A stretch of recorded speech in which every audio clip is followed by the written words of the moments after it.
लोक साहित्य के अध्ययन के क्रम में अब आपके समक्ष जो चर्चा की जाएगी उसका विषय है छत्तीसगढ़ की लोक कथाएं। आशा है इस चर्चा के उपरांत आप छत्तीसगढ़ के बारे में सामान्य जानकारी प्राप्त कर सकेंगे, छत्तीसगढ़ के लोक साहित्य की विशेषताओं को जान सकेंगे, छत्तीसगढ़ के लोक समाज में प्रचलित लोक कथाओं के बारे में जानकारी आपको मिल सकेगी। लोक कथाओं में विद्यमान छत्तीसगढ़ के समाज की विशेषताओं का साक्षात्कार कर सकेंगे और छत्तीसगढ़ की कुछ लोक कथाओं की व्याख्या का अभ्यास कर सकेंगे।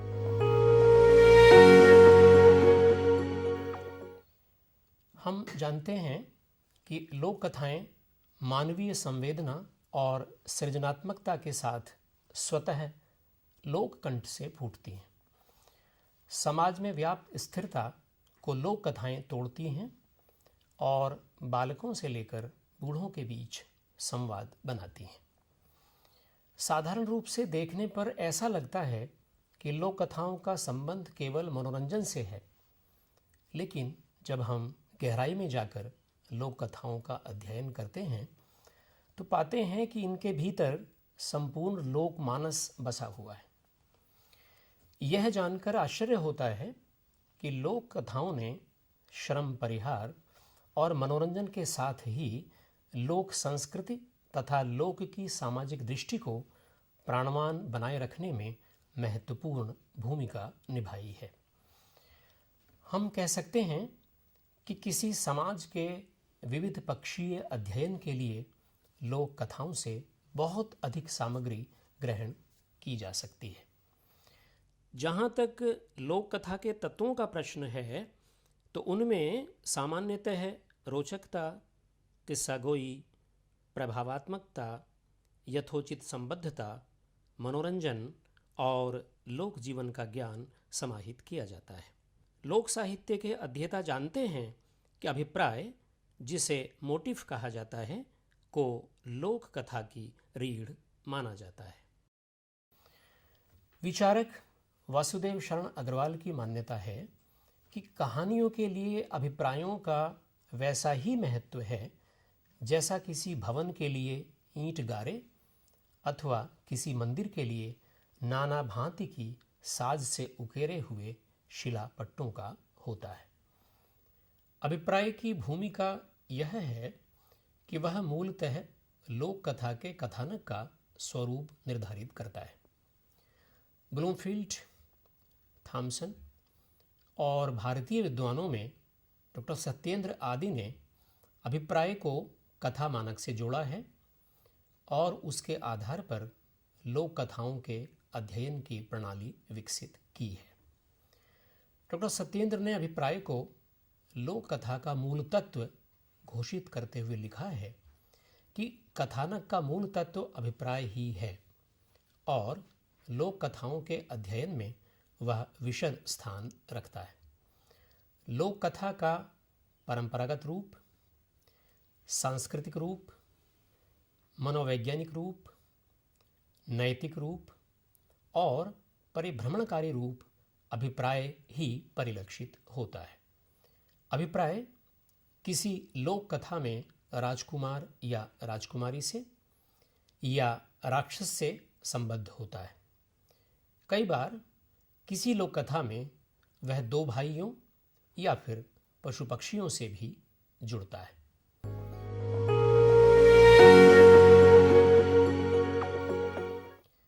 छत्तीसगढ़ मध्य प्रदेश से पृथक होकर 1 नवंबर सन 2000 को भारतीय संघ का 26वां राज्य बना। इस क्षेत्र के नामकरण से संबंधित अनेक धारणाएं हैं। कहा जाता है कि इस क्षेत्र में कलचुरी वंश की रतनपुर शाखा के विभिन्न राजाओं और जमींदारों के 36 किले थे। इसी कारण मुगल और मराठा काल में इस क्षेत्र को छत्तीसगढ़ कहा जाने लगा। मध्यकाल में दक्षिण कोसल के नाम से प्रसिद्ध इस क्षेत्र में मौर्य, सातवाहन, गुप्त, वकाटक, नल, शरभपुरी, पांडु और सोमवंश के राजाओं का शासन रहा। क्षेत्रीय राजवंशों में प्रमुख थे बस्तर का नलवंश, कवर्धा का नागवंश, कांकेर का सोमवंश और कलचुरी का राजवंश। 15वीं शती में कलचुरी वंश की शक्ति क्षीण होने लगी और गोंड का आधिपत्य बढ़ने लगा। इस क्षेत्र में 18वीं शताब्दी में मराठों का आगमन हुआ। इसके बाद धीरे धीरे अंग्रेजों का आधिपत्य शुरू हुआ। जहां तक भौगोलिक संरचना का प्रश्न है, अगर उस दृष्टि से हम देखें तो छत्तीसगढ़ क्षेत्र में जहां एक ओर ऊंचे पठार हैं, वहीं दूसरी ओर विस्तृत उपजाऊ मैदान और दंडकारण्य है। यहाँ का जनजीवन मुख्यतः कृषि पर आधारित है। छत्तीसगढ़ के लोगों की भाषा को छत्तीसगढ़ी कहा जाता है। यह भाषा रायगढ़, सरगुजा, बिलासपुर, रायपुर, दुर्ग, जबलपुर, संभलपुर तथा बस्तर आदि क्षेत्रों में बोली जाती है।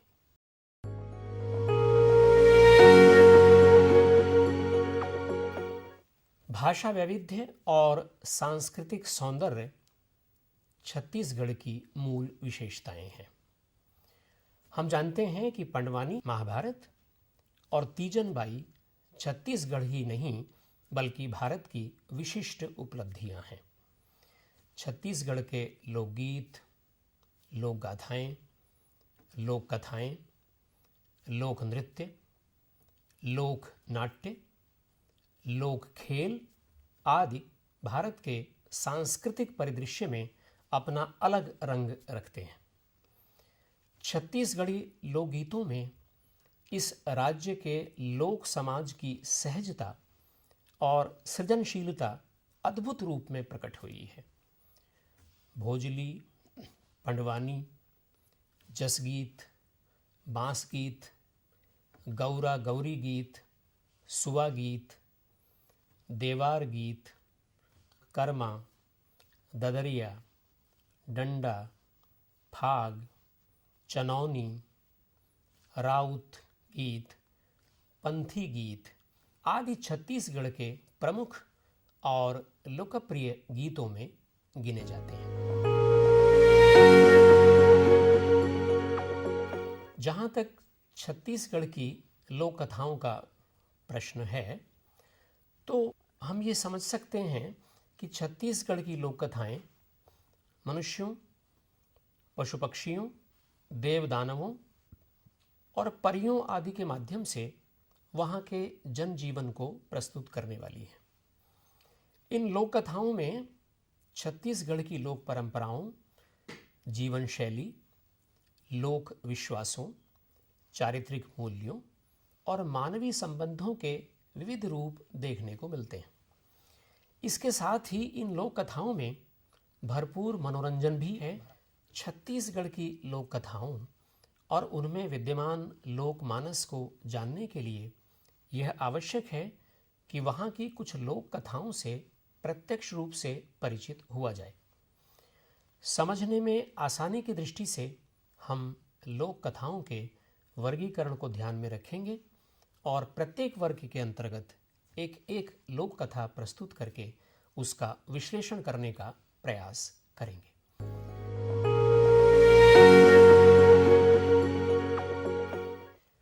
आप जानते हैं कि सहजता का भाव लोक जीवन का अंग है। इसमें लोक समाज के आंतरिक चरित्र को प्रदर्शित करने वाली अनेक स्थितियां होती हैं। एक छत्तीसगढ़ी लोक कथा में अतिथि सत्कार के माध्यम से लोक मानस की सहजता और निर्मलता को दर्शाया गया है। यह लोक कथा कुछ इस प्रकार है कि एक गांव में एक मुखिया रहता था जो अपने अतिथियों की बड़ी आवभगत करता था। उस मुखिया की हार्दिक इच्छा थी कि कोई अतिथि उसके आतिथ्य से इतना खुश हो जाए कि झूमने लगे। लेकिन बहुत दिनों तक ऐसा नहीं हुआ। इससे मुखिया को लगने लगा कि उसके अतिथियों को खिलाने पिलाने में कोई कमी रह जाती होगी।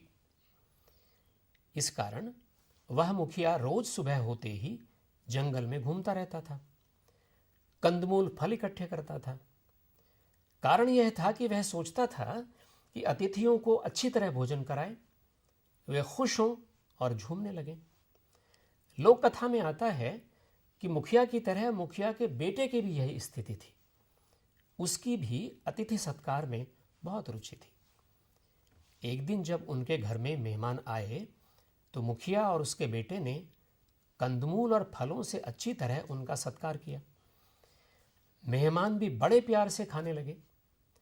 खाते खाते अचानक एक मेहमान ने कहा कि इस जंगल में सिर्फ यही फल मिलते हैं। हमारे यहाँ जो जंगल है उसमें तो तरह तरह के फल प्राप्त होते हैं। मुखिया थोड़ा परेशान हुआ और बोला, इस जंगल में हम घूमते रहते हैं ताकि हमें कुछ फल मिल सकें, अच्छे कंदमूल हमें प्राप्त हो सकें, लेकिन अफसोस की बात है कि इस जंगल में सिर्फ ये ही फल पाए जाते हैं। अब अतिथि को संकोच हुआ। अतिथि ने कहा, कोई बात नहीं, मुझे तो सबसे बेहतर आपका अतिथि सत्कार लगता है। जब अतिथि विदा हो गए तो उसके बाद मुखिया का बेटा नए फलों की खोज में जंगल गया। चलते चलते उसे एक तालाब दिखाई दिया। उस तालाब के पास खड़े होकर उसने देखा कि चिड़िया उसका पानी पीती हैं और झूमने लगती हैं। यह देखकर मुखिया के बेटे को आश्चर्य हुआ और उसने इस बात की परीक्षा करने के लिए कि इस पानी में वास्तव में झूमने की शक्ति है या नहीं, खुद भी उस पानी को पिया।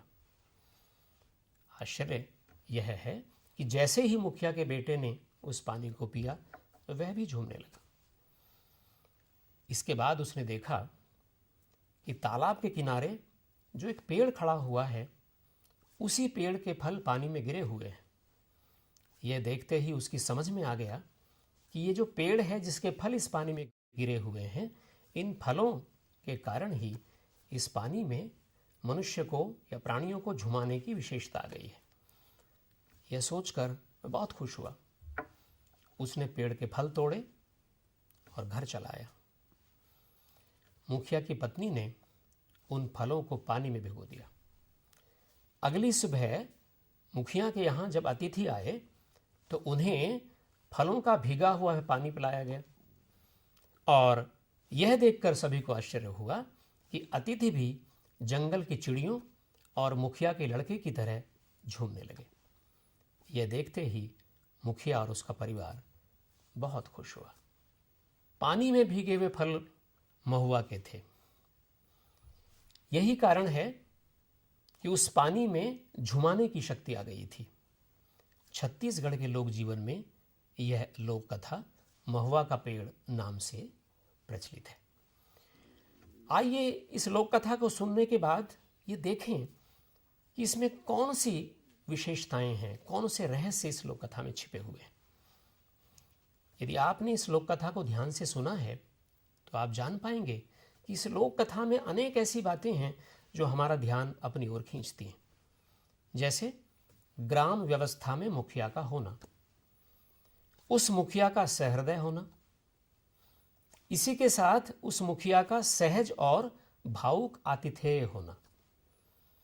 इन विशेषताओं के साथ उस मुखिया की पत्नी और पुत्र में भी उसी के गुणों का निवास।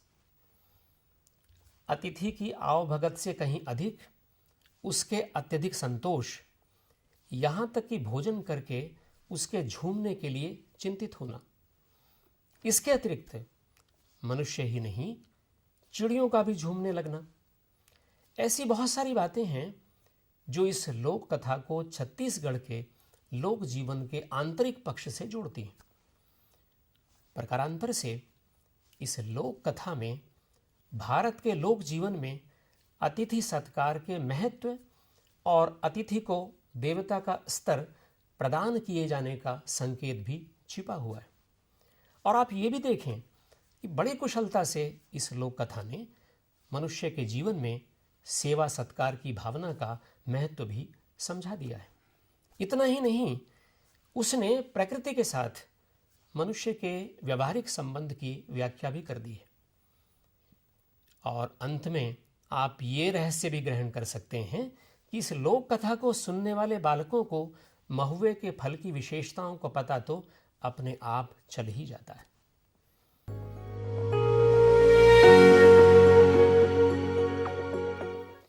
छत्तीसगढ़ में एक लोक कथा बकरी और सियार नाम से प्रचलित है।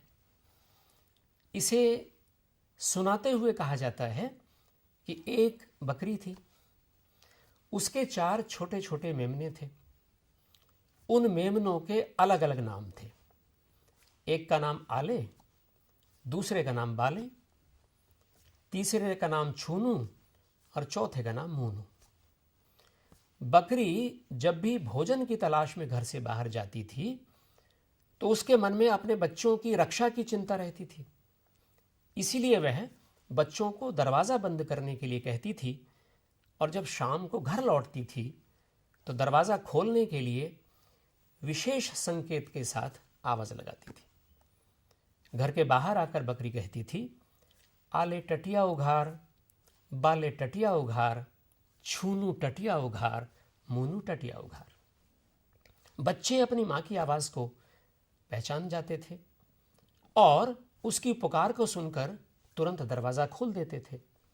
उसके बाद पूरा परिवार मिलकर बैठता था और भोजन करता था।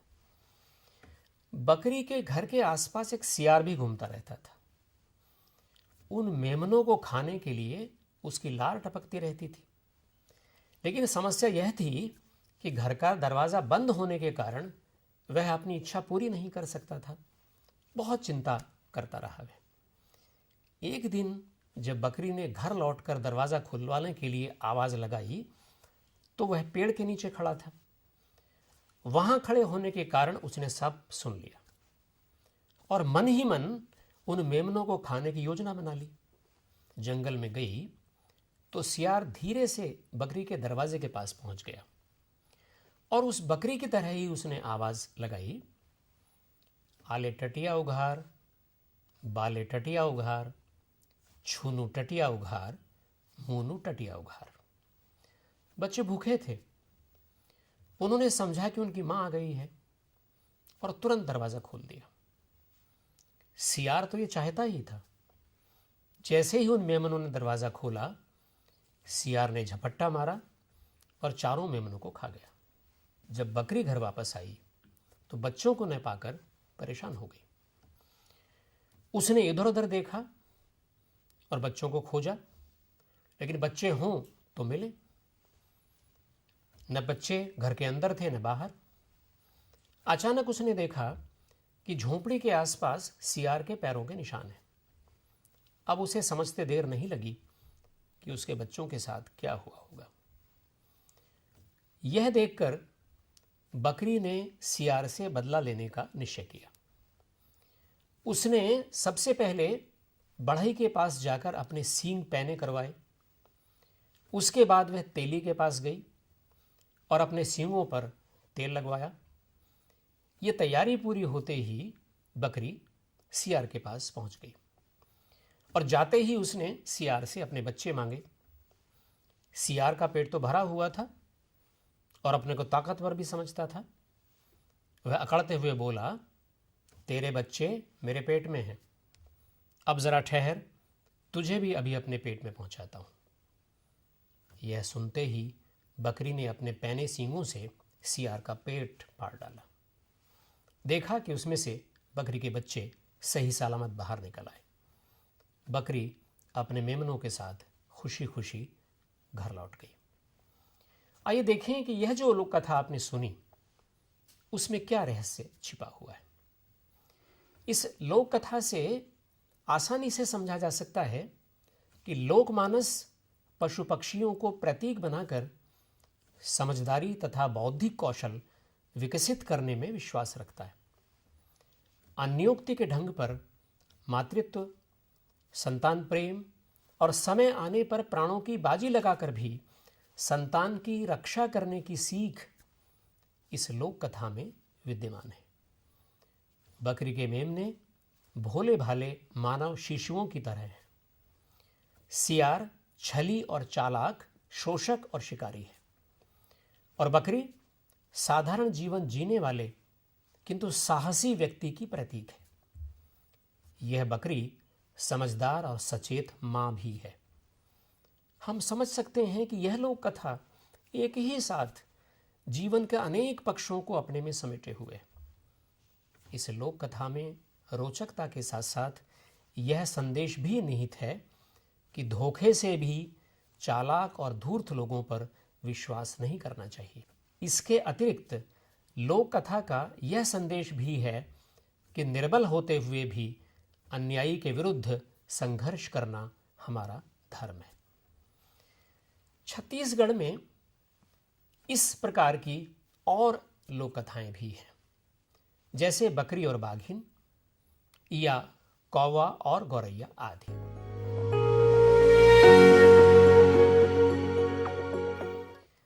छत्तीसगढ़ के लोक साहित्य में ऐसी अनेक लोक कथाएं हैं जो राक्षस और मनुष्य पर केंद्रित हैं।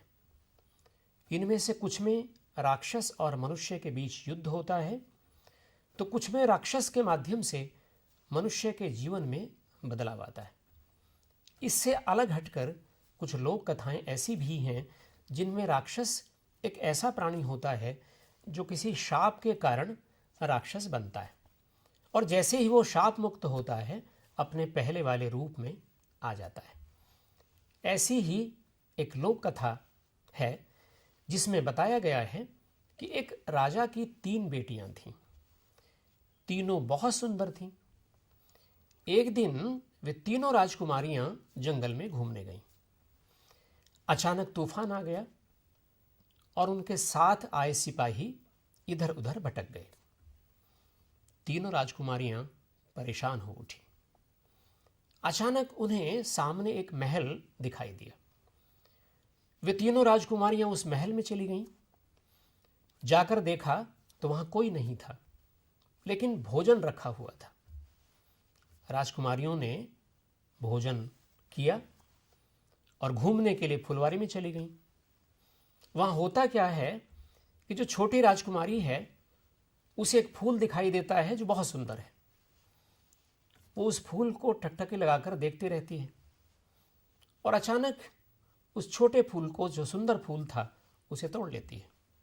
जैसे ही फूल तोड़ती है वैसे ही उस फूल में से एक राक्षस बाहर निकल आता है। वो भयानक राक्षस अपनी भयानक आवाज में कहता है, मैंने तुम लोगों को यहां रहने के लिए महल दिया, खाने के लिए भोजन भी दिया, लेकिन तुम लोगों ने मुझसे बिना पूछे मेरे फूल को तोड़ डाला। अब मैं तुम सबको खा जाऊंगा। राक्षस की ये बात सुनते ही तीनों राजकुमारियां डर से पीली पड़ गईं। वे विवश होकर राक्षस से विनती करने लगी कि वह उन्हें छोड़ दे। राक्षस कुछ देर तो चुप रहा और फिर बोला, मैं एक शर्त पर तुम्हें छोड़ सकता हूं। बड़ी राजकुमारी ने पूछा, तुम्हारी क्या शर्त है? राक्षस ने शर्त रखी कि मैं तुम्हारी 2 बहनों को छोड़ दूंगा, लेकिन तुम्हें मेरे पास रहना होगा। बड़ी राजकुमारी ने अपनी बहनों की जान बचाने के लिए राक्षस की शर्त मान ली और उसके साथ रहने लगी। रहते रहते एक दिन उस बड़ी राजकुमारी ने एक जादुई आईने में देखा कि उसके पिता बीमार हैं। वो दुखी हुई और उसने राक्षस से विनती की कि वह उसे राजमहल जाने दे। राक्षस के भीतर की भलमनसाहट जागी और उसने उसे राजमहल पहुंचा दिया। कुछ दिन बीत गए और अचानक एक दिन राजकुमारी ने सपना देखा कि राक्षस बीमार है। उसके मन में राक्षस के प्रति संवेदना पैदा हुई और वह तुरंत उसके पास चली गई। जैसे ही राक्षस के पास गई वैसे ही उसने उससे कहा कि वह उसे सच्चे मन से प्रेम करती है। जैसे ही राक्षस ने सुना कि वह उसे सच्चे मन से प्रेम करती है, वैसे ही वह राक्षस से राजकुमार में बदल गया।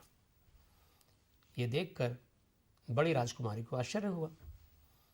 उसने इसका कारण पूछा तो राक्षस से राजकुमार बने हुए पात्र ने बताया कि वह वास्तव में राक्षस नहीं है, वास्तव में तो राजकुमार है। एक शाप के कारण वह राक्षस बन गया था। अब सच्चा प्यार मिलने पर वह फिर से राजकुमार बन गया है। यह जो अद्भुत लोक कथा है छत्तीसगढ़ की, इसका विश्लेषण करने की कोशिश करें। आप पाएंगे कि इस लोक कथा में एक ओर सच्चे प्रेम की शक्ति है, तो दूसरी ओर लोक जीवन में शाप के प्रति विश्वास है।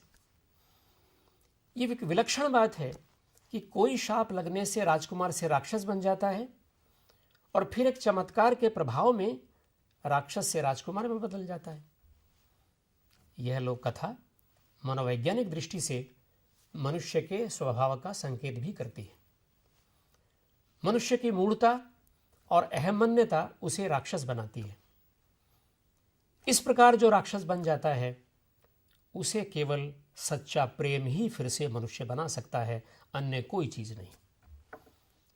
राजकुमारी द्वारा राक्षस की शर्त मान लिए जाने से यह सीख मिलती है कि मनुष्य को अपने से छोटों की भलाई के लिए कठिन से कठिन मार्ग पर चलने से भी नहीं हिचकना चाहिए।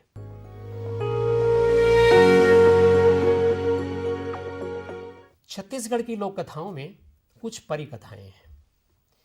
यह तो आप जानते हैं कि लोक विश्वास करता है कि परियां किसी अन्य लोक में निवास करती हैं और कभी कभी घूमने के लिए या कभी जंगल में घूमते हुए तालाब में नहाने के लिए या फिर कभी प्रेम और विवाह करके इस लोक के किसी व्यक्ति को अपने लोक में ले जाने के लिए, इसी के साथ कभी कभी निर्बलों और असहायों की छिप छिप कर सहायता करने के लिए धरती पर आती हैं।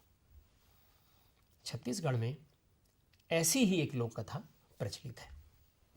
इसमें कहा जाता है कि एक गांव में एक बूढ़ा बूढ़ी रहते थे।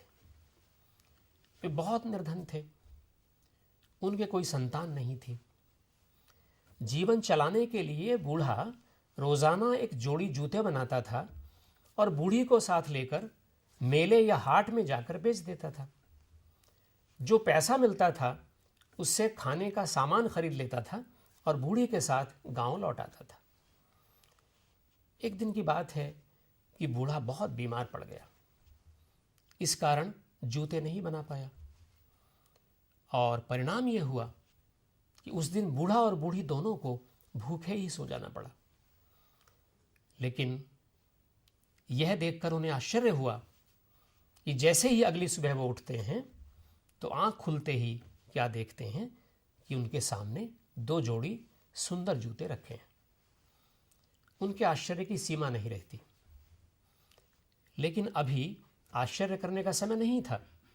दोनों भूखे थे, उनके पास सोचने का समय भी नहीं था। इसीलिए वो तुरंत उठे और हाट में गए। वहां जूते उन्होंने बेचे, खाने का सामान खरीदा और घर लौट आए। लोक कथा में आता है कि दूसरे दिन फिर ऐसा ही हुआ। जब दूसरे दिन ऐसा ही हो गया तब बूढ़ा बूढ़ी ने सोचा कि वह कौन है जो उनकी सहायता कर रहा है। इस रहस्य को खोलने के लिए बूढ़े को एक तरकीब सूझी। उसने अधूरे जूते बनाए और उन्हें वहीं छोड़ दिया और सोने चला गया। लेकिन असल में वो सोया नहीं था, बल्कि सोने का बहाना करके पड़ा हुआ था। बूढ़ी भी ऐसा ही कर रही थी, वह भी नहीं सोई थी, बहाना करके सीधे लेटी हुई थी। थोड़ी देर बाद बूढ़ा बूढ़ी ने देखा कि दो सुंदर परियां आईं और जो जूते अधूरे बने हुए पड़े थे उन्हें पूरा करके चुपचाप चली गई। यह देखकर बूढ़ा बूढ़ी ने निश्चय किया कि वे अगले दिन उन परियों से मिलेंगे। जब अगले दिन परियां आती हैं तो बूढ़ा बूढ़ी अचानक उनके सामने आ खड़े होते हैं। जैसे ही परियां बूढ़े बूढ़ी को अपने सामने देखती हैं डर जाती हैं और कहती हैं, हमें कुछ मत कहना, हम तो सैर के लिए निकली थी। हमने आप लोगों को भूखा देखा और बीमार भी देखा, तो आप लोगों की सहायता करने का मन हुआ। यह सुनते ही बूढ़े ने कहा, डरो नहीं, आप लोगों ने मुसीबत में हमारी सहायता की है, हम लोग आपके आभारी हैं। इसके बाद बूढ़ी उन परियों से बोली कि अगर आप लोग कुछ दिन हमारे साथ रहेंगी तो बहुत अच्छा होगा। हमारे कोई संतान नहीं है, आप लोगों के रहने से हमें जीवन की बड़ी खुशी मिल जाएगी। परियों ने बूढ़ी की बात मान ली। उसके बाद सब लोग उस घर में सुखपूर्वक रहने लगे। इस लोक कथा में जो रहस्य छिपे हुए हैं, उनमें सबसे बड़ा रहस्य यह है कि यह लोक कथा छत्तीसगढ़ के लोकमानस की कल्पना शक्ति का प्रमाण प्रस्तुत करती है। इस लोक कथा से पता चलता है कि लोक कथाएं शिक्षा और संदेश से भरी हुई होती हैं तथा मानवीय गुणों का महत्व समझाती हैं। यह परिकथा जो अभी आपने सुनी, दीन दुखियों की सहायता करने पर बल देती है। इससे यह भी पता चलता है कि सहायता का प्रदर्शन नहीं करना चाहिए। लोक जीवन में उसी को अधिक सम्मान प्राप्त होता है जो पर्दे की ओट से निर्बलों की सहायता करता है।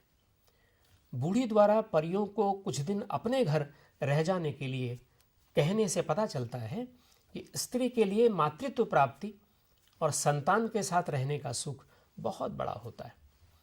यह स्त्री की आकांक्षाओं में से एक है।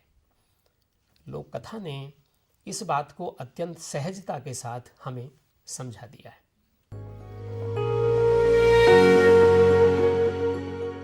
इन कुछ लोक कथाओं के माध्यम से आप समझ गए होंगे कि लोक कथाओं में मनोरंजन के साथ साथ लोक जीवन के नैतिक मूल्य और चरित्र निर्माण करने वाले तत्व विद्यमान रहते हैं। दूसरी बात यह है कि जंगल में तालाब, मनुष्य की सहायता करती परियां, 3 या 7 राजकुमारियां, शापित राजकुमार, राक्षस, चिड़िया, बूढ़ा बूढ़ी, चालाक सियार, बकरी, मनुष्य की भाषा में बात करते हुए पक्षी, ऐसे तत्व हैं जिन्हें लोक साहित्य की दृष्टि से अभिप्राय कहा जाता है और जो विशेष रूप से लोक कथाओं की रीढ़ होते हैं। एक तीसरी बात यह समझ में आई होगी कि लोक कथाएं समय और पीढ़ियों के साथ भी बदलती हैं तथा स्थान के अनुसार भी। इस प्रकार की लोक कथाएं छत्तीसगढ़ के अलावा अन्यत्र भी पाई जाती हैं। इसके बावजूद कथकली का जो रंग है और भाषा का जो गठन है, वह छत्तीसगढ़ी लोक कथाओं को एक विशिष्ट रूप प्रदान करता है। और आप यह भी समझ गए होंगे कि लोक कथाओं में पारंपरिक सामाजिक ज्ञान भरा हुआ है। इससे लोक से जुड़े हुए प्रत्येक व्यक्ति को जीवनी शक्ति प्राप्त होती है।